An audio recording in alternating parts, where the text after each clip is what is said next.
An IBE provides customers with a wealth of data to support their facility. However, the majority of customers struggle to fully leverage this information at all levels of the organization.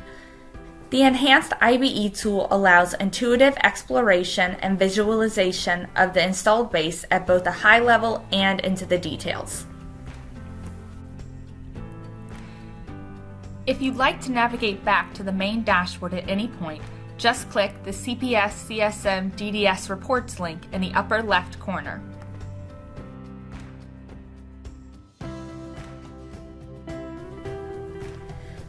From the homepage, we can immediately see the lifecycle risk in the production south area. Adhesive 1 has a 60% spare part risk and a 25% lifecycle risk. Now, let's drill through to the location detail page. On the left, we have the life cycle breakdown by machine, and on the right, we have a list of parts in this location. If we click on this Siemens drive, we can see that it is discontinued and is in 3 different active panels. We can right-click and drill through from there to the parts detail page. From here, we can see that this discontinued Siemens drive has no spares in stock. From here, we can click on the Rockwell Automation Modernization link to investigate solutions.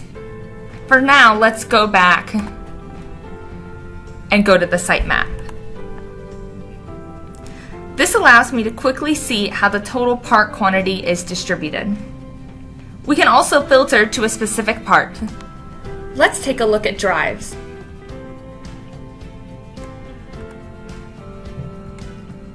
We can see the quantity distribution here. So we can see that 76% of our drives are in production south.